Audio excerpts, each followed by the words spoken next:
Hello guys, the depth queen स्वागत करती है अपने बहुत ही डीप वाले डेप्थ वर्ल्ड में। और आज मैं आप लोगों के सामने लेकर हाजिर हुई हूँ दूरदर्शन की एक बहुत ही उम्दा टेलीफिल्म। मैंने इससे पहले भी दूरदर्शन से रिलेटेड सीरियल टेलीफिल्म्स के बारे में मैं बात कर चुकी हूँ, और एक और टेलीफिल्म मैं आप लोगों के लिए लेकर हाजिर हुई हूँ। ये टेलीफिल्म आपको वेव्स ओटीटी ऐप पर भी मिल जाएगी और यूट्यूब पर भी मिल जाएगी। यूट्यूब पर ये डिफरेंट डिफरेंट पार्ट से अलग अलग अवेलेबल है, तितली 1 तितली 2 पार्ट करके। और वेव्स पे पूरा 1 घंटे की ये टेलीफिल्म आपको इकट्ठे देखने को मिलेगी, पूरी एज अ फिल्म। तो ये आप पर निर्भर है कि आपको किस प्लेटफॉर्म पर इस टेलीफिल्म को देखना है। यूट्यूब पर अगर आप देख रहे हैं तो थोड़ा-सा हेडफ़ोन लगाकर, क्योंकि है तो ये कलर्ड टेलीफ़िल्म, लेकिन क्या है, बट इसकी जो साउंड है वो शायद थोड़ी-सी पुरानी है, काफ़ी पुरानी है, क्योंकि ये टेलीफ़िल्म 1990 की थी। और बेसिकली जो इसकी स्टोरी थी, ये एक रशियन ऑथर की शॉर्ट स्टोरीज़ की अडैप्टेशन है। तो बहुत पुरानी कहानी है, और दूरदर्शन ने न जाने कितनी ऐसी खूबसूरत अडैप्टेशन को अपने सुंदर आइडियाज़ के द्वारा, अपनी क्रिएटिविटी के द्वारा इतनी खूबसूरती से दिखाया है कि मैं तो यहाँ पर सिर्फ़ एक टेलीफ़िल्म का ज़िक्र कर रही हूँ, लेकिन न जाने कितनी ऐसी टेलीफ़िल्म्स हैं जो यूट्यूब पर आपको मिल जाएँगी, दूरदर्शन के यूट्यूब चैनल पर। तो अगर आप इंटरेस्टेड हैं, तो इसके अलावा भी कई टॉपिक्स पर डिफ़रेंट डिफ़रेंट कैरेक्टर्स के साथ, बड़ी खूबसूरती के साथ, बहुत ही सिंपल तरीके से उस टाइम पर डायरेक्शन हुआ करता था, क्योंकि टेलीविज़न की इतनी लोकप्रियता धीरे-धीरे बढ़ रही थी। टेक्निकल ग्राउंड पर भी हम लोग बहुत पीछे थे, क्योंकि 1990 का दौर था। अब तो ख़ैर हम किसी भी मामले में कम नहीं हैं, टेक्नोलॉजी बहुत हाई प्रोफ़ाइल आ चुकी है। लेकिन उस टाइम पर आर्टिस्ट किस तरीके से अपने कैरेक्टर में इतनी मेहनत करते थे कि आपको लगता ही नहीं था कि ये कैरेक्टर प्ले कर रहे हैं, बल्कि आपको लगता था ये असल में उस किरदार को जी रहे हैं। तो चलिए मैं बात करूँगी आज तितली नामक टेलीफ़िल्म की, जो मैंने देखी। और मैं बता दूँ, इसमें जो मुख्य 3 प्रमुख किरदार हैं, वो हैं आलोकनाथ, नीलिमा आज़िम और इरफ़ान खान। इरफ़ान खान का किरदार काफ़ी छोटा है, पर ठीक है, लेकिन मुख्य जो 2 किरदार हैं, जो बेसिकली इस कहानी के 2 कहते हैं ना सेंट्रल पॉइंट है, सेंट्रल अट्रैक्शन है, एक नीलिमा आज़िम और दूसरे आलोकनाथ। इन दोनों की जो केमिस्ट्री आपको इस टेलीफ़िल्म में देखने को मिलेगी, वो काफ़ी अलग होगी। हालाँकि इसमें जो हैं दोनों पति-पत्नी की भूमिका निभा रहे हैं, लेकिन शायद पहली बार होगा कि नीलिमा आज़िम और आलोकनाथ को इकट्ठे ऑन स्क्रीन, ये शायद पहली बार किसी ने देखा होगा। मेरे लिए भी ये फर्स्ट टाइम था, क्योंकि मैंने कोई ऐसा शो नहीं देखा जिसमें ये दोनों एक दूसरे के ऑपोजिट हैं। ऑफ कोर्स मैंने आलोकनाथ को सीरियल्स में बहुत काम करते हुए देखा है, नीलिमा आज़िम जी को भी देखा है, लेकिन एज़ अ पेयर ये काफ़ी ऑड कपल आपको देखने में लगेंगे, लेकिन इनका काम काफ़ी अच्छा है। तो कहानी कुछ ऐसी है, हालाँकि शायद टाइटल देखकर या कैरेक्टर को देखकर आपको लगा होगा कि भई क्या कहानी हो सकती है, पति-पत्नी के उलझे हुए संबंधों पर ही ये कहानी होगी? जी नहीं, पति-पत्नी के उलझे हुए संबंध नहीं, बल्कि पत्नी की बेवफ़ाई से उलझे हुए संबंध पर ये कहानी आधारित है। जी हाँ, बिल्कुल सही सुना आपने। अब आप कहेंगे कि हैं, दूरदर्शन पर औरत को बेवफ़ा दिखाया जा रहा है। ये तो हम अक्सर सैटेलाइट चैनल पर देखा करते थे। तो मैं आपको बता दूँ, मैंने इससे पहले भी कई ऐसे शोज़ का ज़िक्र किया है। इनफैक्ट एक एक ऐसा मैंने शो देखा था, जो मैंने यूट्यूब पर भी देखा और ये वेव्स ओटीटी ऐप पर भी देखा और इसे बनाया था नीना गुप्ता जी ने।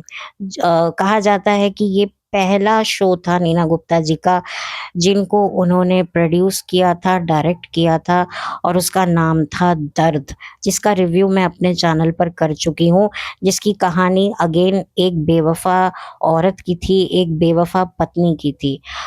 तो वो तो आया था शो, मतलब 93 के आसपास ये शो आया था नीना गुप्ता का, लेकिन ये जो नीलिमा आज़िम जी की जो टेलीफ़िल्म है, ये 1990 की है।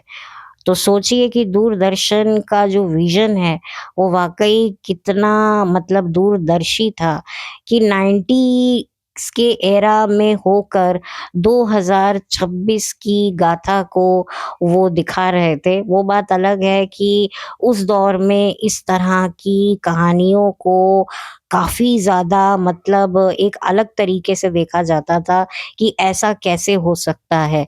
लेकिन आज जब हम देखते हैं तो वाक़ई लगता है कि भई ऐसा भी हो सकता है।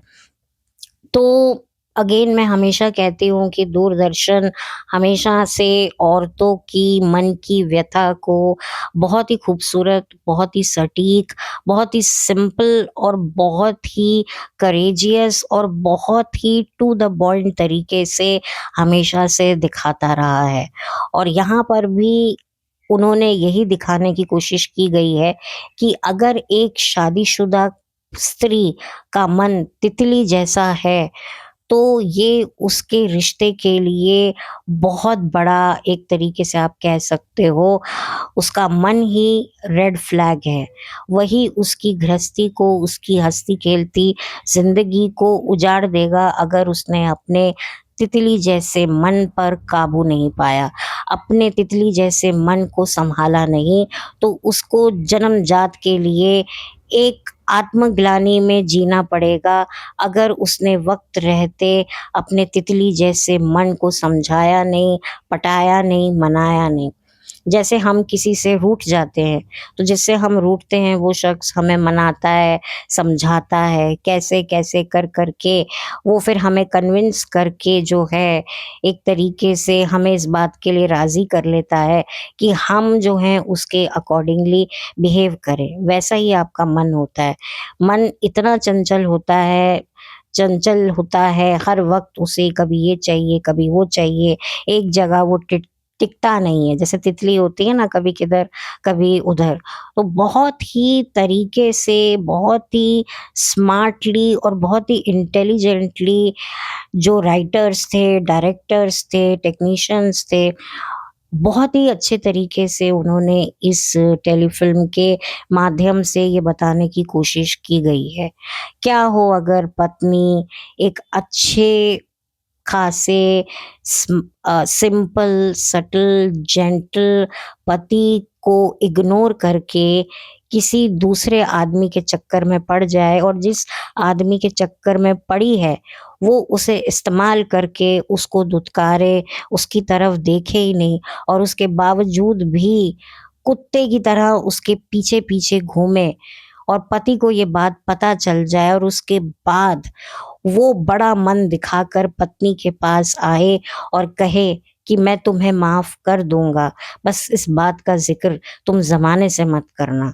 उसकी बात सुनने के बाद भी उस औरत के कान में जूँ तक नहीं पड़ती है और वो आगे-पीछे उस आदमी के घूमना चाहती है, उसकी अटेंशन पाना चाहती है, जो 2 कौड़ी की उसकी इज़्ज़त नहीं करता। अब आप ही बताइए, वो औरत को हम क्या कह सकते हैं? मैं हमेशा एक बात कहती हूँ औरतों के लिए कि भई किसी भी औरत को कैरेक्टरलेस पति नहीं मिलना चाहिए, शराबी-कबाबी पति नहीं मिलना चाहिए। लेकिन मैं ये आज ये बात कहूँगी कि किसी समझदार, डिसेंट, सरल आदमी को ना बचकुंडी बीवी बिल्कुल नहीं मिलनी चाहिए। जिस समझदार पति को बचकुंडी जैसी बीवी मिल जाती है ना, उसकी ज़िंदगी की लग जाती है और आपको इस टेलीफ़िल्म के माध्यम से ये देखने को मिलेगा। नीलिमा आज़िम जी ने इस किरदार को जितनी खूबसूरती से निभाया है और मुझे उनको देखकर हमेशा से जब-जब मैंने उनके पुराने शोज़ में उनको देखा है, मेरे मन में ये बात हमेशा आई है कि इस महिला में बहुत पोटेंशियल था, बहुत इसके अंदर टैलेंट था।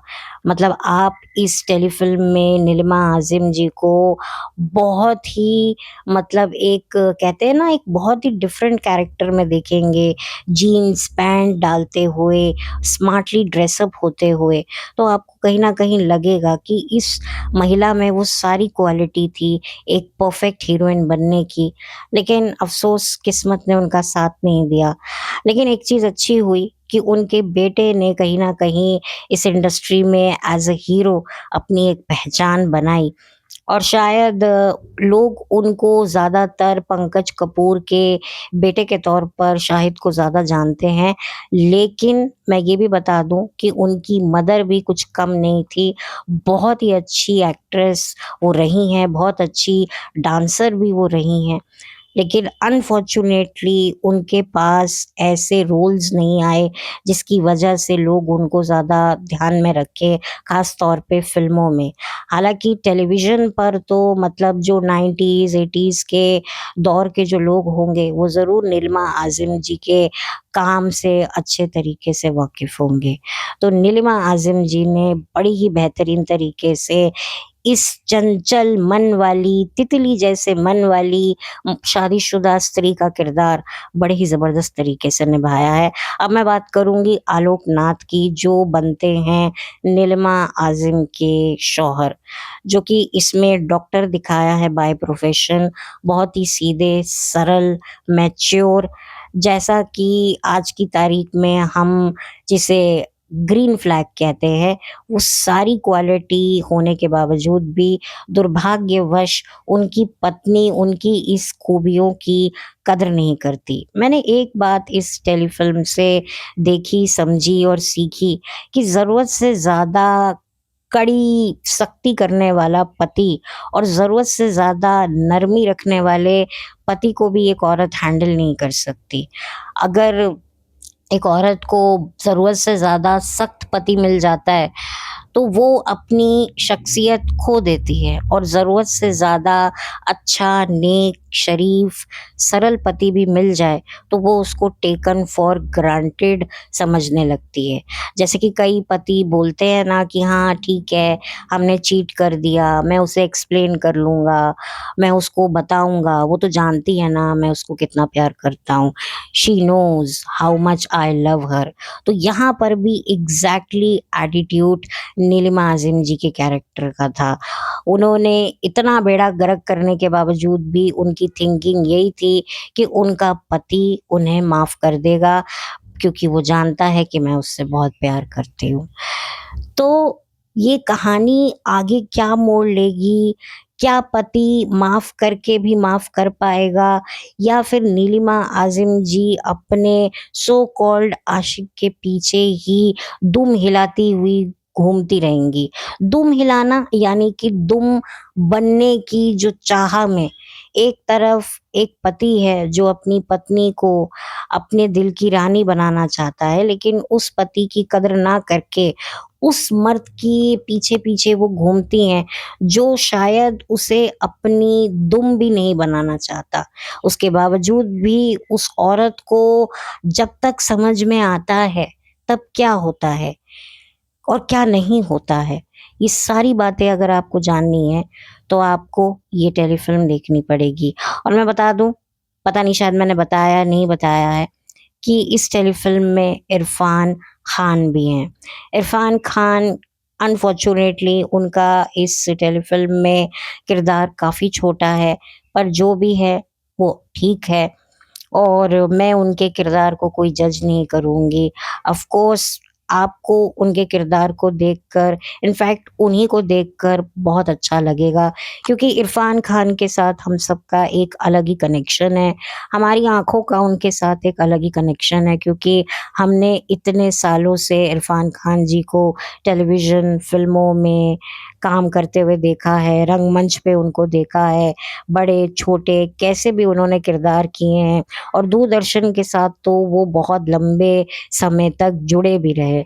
तो उनको देखकर अच्छा लगता है और कहीं न कहीं बुरा लगता है और महसूस होता है कि अगर आज इरफ़ान खान ज़िंदा होते, तो हो सकता है किसी वेब सीरीज़ का वो भी हिस्सा बनते, उनके लिए भी वेब सीरीज़ लिखी जाती और हो सकता है बहुत अच्छा उनको जो है कंटेंट मिलता जिससे लोग उनके काम की और भी अच्छे से तारीफ़ करते। तो ये आपको अफ़सोस रहेगा जब-जब आप इरफ़ान जी को किसी भी उनके प्रोजेक्ट में नए पुराने इनफैक्ट उनको जभी भी देखते होंगे, कभी भी देखते होंगे, कहीं भी देखते होंगे, तो बुरा लगता होगा कि काश वो ज़िंदा होते। पर अफ़सोस उन्हें इस दुनिया से गए हुए 6 साल हो चुके हैं।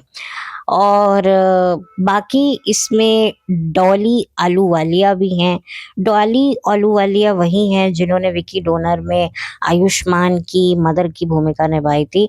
मैंने जब उनका नाम पढ़ा कास्टिंग में तब मुझे ध्यान आया कि कहीं ये वो वाली डॉली आलूवालिया तो नहीं, लेकिन जब कॉस्ट्यूम डिज़ाइनिंग में भी उनका नाम आया, तब मुझे याद आया कि हाँ, ये वही डॉली आलूवालिया हो सकती हैं क्योंकि वो भी कॉस्ट्यूम डिज़ाइनर ही थी अगर मैं गलत नहीं हूँ तो। तो वो भी एक्टिंग किया करती थीं और सीरियल्स में भी वो काम किया करती थीं और मैंने पहली बार उनको इस सीरियल में देखा। हालाँकि उनके शक्ल से मैं उनको पहचान नहीं पाई, लेकिन नाम से थोड़ी बहुत मैं परिचित थी, तो इस वजह से मुझे ध्यान आया कि कहीं ये वो तो नहीं। तो ओवरऑल ये टेलीफ़िल्म बहुत अच्छी है, साफ़-सुथरी है। येस, इसका कॉन्सेप्ट बहुत बोल्ड है, लेकिन देखने में कहीं भी किसी भी तरह से ये अश्लील, अभद्र, फूहड़ बिल्कुल नहीं है। एक मर्द जो अपनी पत्नी को उसकी हर इच्छा पूरी करने के लिए पूरा सहयोग दे रहा है और उसके बावजूद भी वो पत्नी अपने पति के दिए हुए सहयोग का नाजायज़ फ़ायदा उठाती है, तो हम इसे क्या कहेंगे? ज़्यादातर हम औरतों की लड़ाई इस वजह से होती है कि भई पति बहुत डोमिनेटिंग है, पति हमें स्पेस नहीं देता, हमें हमारी इंडिविडुअलिटी ग्रो करने नहीं देता। लेकिन क्या करती हैं वो पत्नियाँ जब उनके पति उनको बेइंतहा सपोर्ट करते हैं और उसके बाद वो उनके किए हुए सपोर्ट की बिल्कुल भी कद्र नहीं करती। तो यहाँ पर मतलब आप क्या कहेंगे? मैंने देखा है कि लोग अक्सर बोलते हैं, अरे मर्द ये होते हैं, अरे मर्द वो होते हैं। लेकिन कभी-कभी कुछ मर्दों की जो हालत होती है ना, वो औरतों से भी बदतर होती है। क्योंकि औरतों के साथ कुछ भी होता है, तो उनको एक प्लेटफ़ॉर्म दिया जाता है, उनके आँसुओं को समाज कहीं न कहीं सुनता है, रिस्पेक्ट करता है, उनको तसल्ली देता है। लेकिन मर्द को वो स्पेस, वो प्लेटफ़ॉर्म नहीं मिलता। हाँ, आज की तारीख में ज़माना भले ही बदल गया है, लेकिन आज भी ये कहा जाता है कि अरे तू लड़का हो के रोता है, अरे तुझे रोना कैसे आ गया, मर्द को दर्द नहीं होता, अरे तुम मर्द हो, मर्द का तो ये काम है, अरे तुम ऐसे कैसे कर सकते हो? बहुत सारा कुछ आज की तारीख में मर्दों को झेलना पड़ता है और उस ज़माने में भी झेलना पड़ता होगा। उस ज़माने में भी ऐसे केसेस होते होंगे जहाँ पर औरतें अपने मर्दों के साथ बेवफ़ाई करती हैं। अब तो चलो फिर ज़माना बदल गया है, सोशल मीडिया है, आप अपनी बात रख सकते हो। पहले तो पुरुषों के लिए सर्वाइव करना तब भी इमोशनली मुश्किल था, आज भी मुश्किल है। ठीक है, पहले पुरुष लोग ज़्यादा स्ट्रॉन्ग हुआ करते थे, लेकिन कुछ एक आध पुरुष हुआ करते थे, जो इतने सख्त नहीं होते थे कि अपनी पत्नियों की इच्छाओं का गला ही घोट कर जो है, वो सैडिस्टिक प्लेज़र लें, अपनी मर्दानगी बनाएँ। और उन जैसे मर्दों की भी उनकी पत्नियाँ कदर ना करें, तो फिर क्या कहें हम?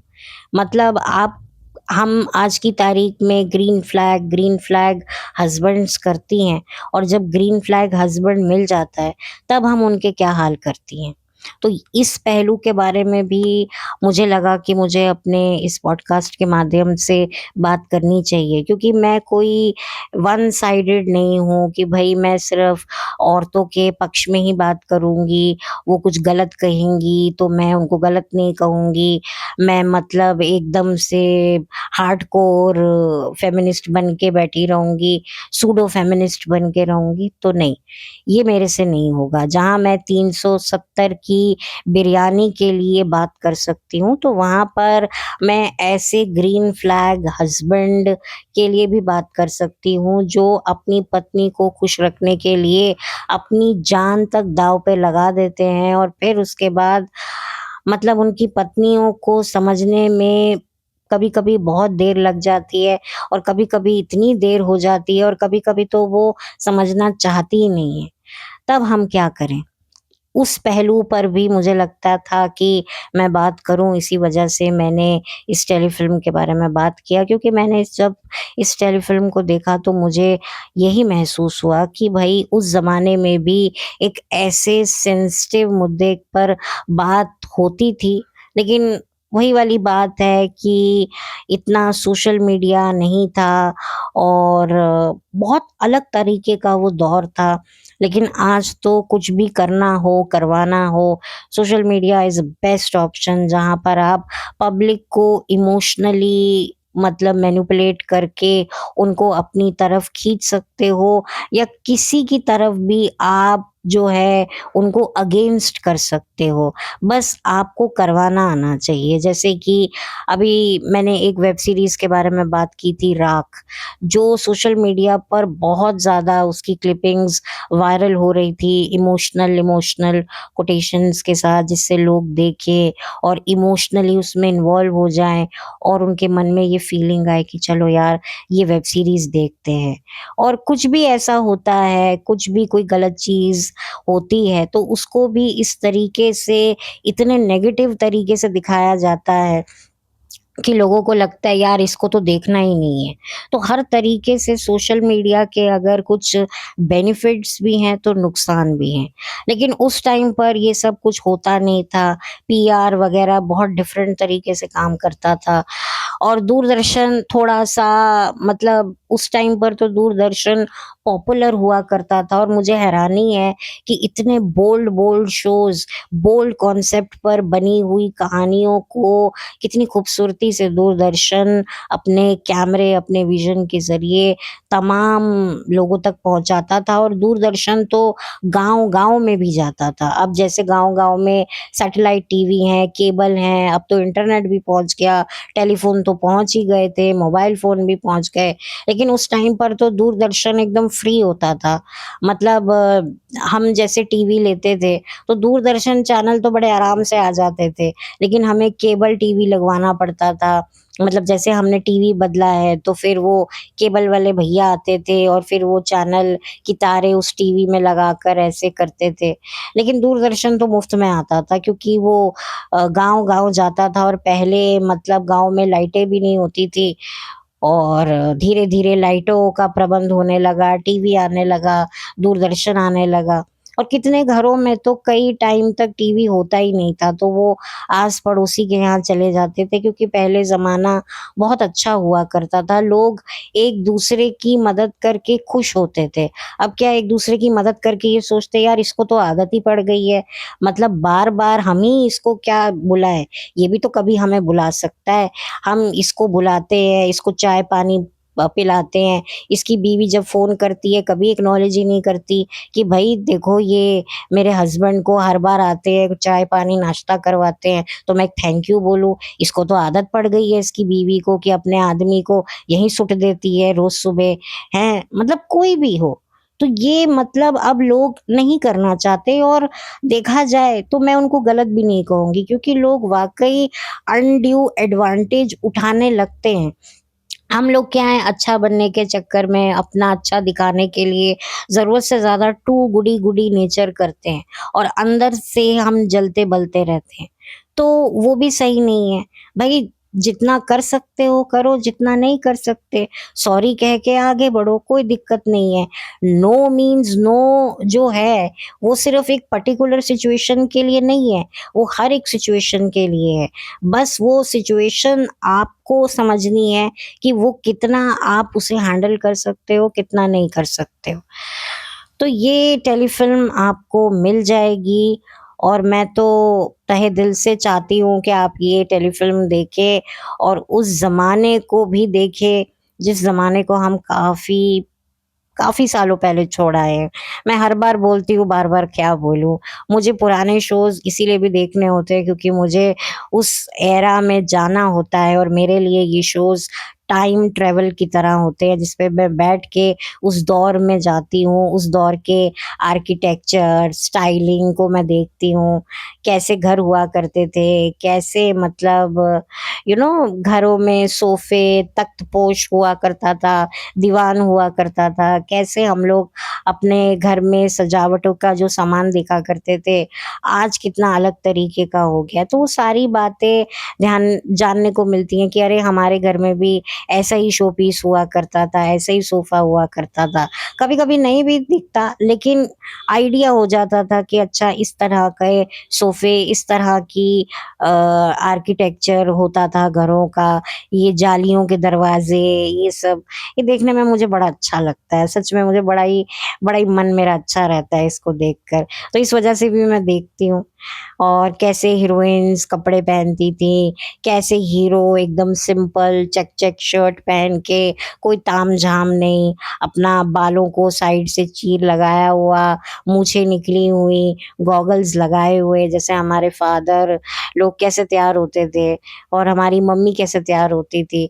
तो उनमें हम अपने मम्मी-पापा यंग वर्ज़न देखते थे कि यार हमारे भी मेरे मम्मी-पापा ऐसे ही तैयार होते थे। तो मतलब जो ऑफ़ कोर्स मेरी ऐज के जो लोग होंगे तो यस अच्छा लगता है मुझे, इसीलिए मैं एक ये भी कारण है जिसकी वज़ह से मैं देखती हूँ। तो ख़ैर आप लोग बताइएगा मुझे आप लोग इस टेलीफ़िल्म के बारे में क्या सोचते हैं? ज़्यादा कहानी को मैं डिस्कस नहीं करूँगी एज़ यूजुअल क्योंकि आपको पता है मैं कहानी को बता कर के आपका इंटरेस्ट कम नहीं करना चाहती हूँ। मैं चाहती हूँ कि ऐसी कहानियों को लोग देखें और एक तरीके से ये मास्टरपीस है।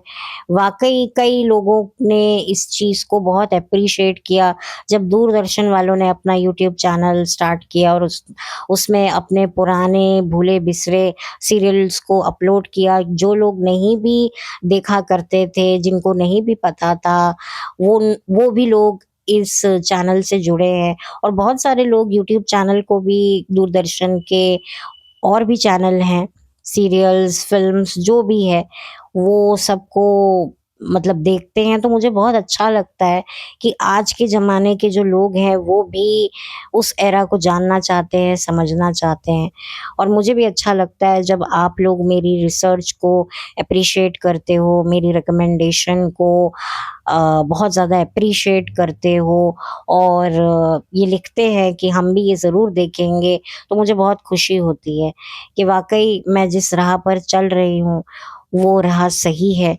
क्योंकि आजकल बहुत कुछ यूट्यूब पे चल रहा है, व्लॉगर्स, ये स्कैम, इतना कुछ चल रहा है। तो जब आप ऐसे माहौल में आप चाहते हैं कि आप पब्लिक को कुछ ऐसा प्रेज़ेंट करें, जो वाक़ई अच्छा हो, देखने लायक हो और जिसे देखकर आपकी आँखों को, कानों को, आपके पूरे ज़हन को सुकून मिले। और दूरदर्शन के जितने भी शोज़ हैं या और भी जो टेलीफ़िल्म्स हैं, अगर आप उन पे गौर करें, उन पर दृष्टि डालें, तो बहुत ही अच्छे सब्जेक्ट पर जो है वो टेलीफ़िल्म्स बनी हुई हैं। क्योंकि दूरदर्शन का यही उद्देश्य था क्योंकि दूरदर्शन हर जगह जाता था, प्रसारित होता था। तो दूरदर्शन का काम था हर एक को एजुकेट करना। बहुत सारे अच्छे-अच्छे प्रोग्राम्स आते थे। ये कृषि दर्शन अब का मुझे नहीं पता है, लेकिन हम लोग तो देखा करते थे क्योंकि ये किसान भाइयों के लिए बनाया जाता था। तो बहुत ही क्रिएटिव, कंस्ट्रक्टिव दूरदर्शन हुआ करता था। फिर उसके बाद सैटेलाइट आए, चैनल्स आए, तो उन्होंने थोड़ा ओवरटेक कर लिया लेकिन अब एक बार फिर से दूरदर्शन को याद किया जाता है, उसके काम को अब लोग जानना चाहते हैं, देखना चाहते हैं, ढूँढते हैं, तो मुझे बहुत अच्छा लगता है। इसीलिए मैं भी अपने चैनल के माध्यम से जितनी भी मैं कोशिश कर सकूँ, जितना भी अच्छा मैं दूरदर्शन की कुछ कहानियों को, कुछ सीरियल्स को जो मुझे अच्छे लगे हैं, जो मैंने देखे हैं, मैं उनको आप तक पहुँचा सकूँ, ये मेरी कोशिश रहती है। बाकी देखना ना देखना वो कंप्लीटली आपके ऊपर है। तो अब उम्मीद है कि मैं कुछ भूली नहीं हूँ और बस अगर मैं कुछ भूल गई हूँ या कुछ चीज़ों को मैंने दोबारा रिपीट कर दिया अपने पॉडकास्ट में, तो प्लीज़ मुझे माफ़ कर देना क्योंकि कई बार क्या होता है मैं रिकॉर्ड करने बैठती हूँ, तो कभी फ़ोन आ गया, तो कभी मैं कुछ भूल गई। तो कई बार तो कुछ ऐसे टॉपिक्स को मुझे 3-4 बार जो है बंद करके वापस से रिकॉर्ड करना पड़ता है। तो कभी-कभी क्या होता है दिमाग में ओवरलैपिंग हो जाती है कि हाँ, ये मैंने बोल दिया है, लेकिन बाद में मुझे रियलाइज़ होता है अरे! ये मैंने नहीं बोला। तो उसके बाद मैं उसे अपलोड नहीं करती हूँ, मैं उसको डिलीट कर देती हूँ। तो इतनी कशमकश चलती रहती है मेरे साथ। तो बहुत ही ज़्यादा मेरे ऊपर कभी-कभी खुद का ही प्रेशर आ जाता है कि यार मुझे रिकॉर्ड करनी थी, रिकॉर्ड कर ली, लेकिन मुझे लगा मैंने तो ये बोला नहीं, ये तो मेन पॉइंट था क्योंकि मैं लिखती तो हूँ नहीं। फिर उसके बाद जब मैं बोल रही होती हूँ, तो फिर मैं बोलते-बोलते मैं खुद ही कन्फ्यूज़ होने लगती हूँ कि यार ये मैंने लाइन रिपीट तो नहीं कर दी। तो प्लीज़ अगर कभी ऐसा हो तो प्लीज़ मुझे बता दीजिए, मैं आगे से ध्यान रखूँगी। अ, हालाँकि कभी-कभी तो मैं अपने पॉडकास्ट को सुनकर अपलोड करती हूँ कि मैंने कोई वर्ड को ज़रूरत से ज़्यादा रिपीट तो नहीं कर दिया। तो देखिए आपकी डेप्थ क्वीन कितना मतलब करती है और उसके बाद जब आप लोग मेरी मेहनत को एप्रिशिएट करते हैं, तो मुझे बहुत खुशी होती है। और कभी-कभी तो मुझे एक्सपेक्ट नहीं होता उससे ज़्यादा आप लोगों की तरफ से मुझे एप्रिसिएशन मिलता है, सपोर्ट मिलता है, जो मेरे लिए बहुत बड़ी बात है। तो मुझे लगता है कि वाक़ई जिस पर मैंने इतनी मेहनत करी, जिस पर मैंने इतनी जद्दोजहद करी, वाक़ई मतलब मेरी मेहनत सफल हो गई। तो चलिए, अब इसी के साथ अब मुझे इजाज़त दीजिए, बहुत जल्दी मिलूँगी आपसे एक नए पॉडकास्ट के साथ, तब तक के लिए thank you so much, have a blessed day, thank you once again आप लोगों के सपोर्ट के लिए। प्लीज़ मेरे चैनल को सब्सक्राइब कीजिए, वीडियो को लाइक कीजिए, कुछ कहना चाहते हैं तो कमेंट सेक्शन हाज़िर है और मेरा ये वीडियो आपको किसी और के साथ शेयर करने लायक लगता है, तो ज़रूर कीजिए, मुझे कोई एतराज़ नहीं है। बहुत जल्दी मिलूँगी आपसे, थैंक यू सो मच।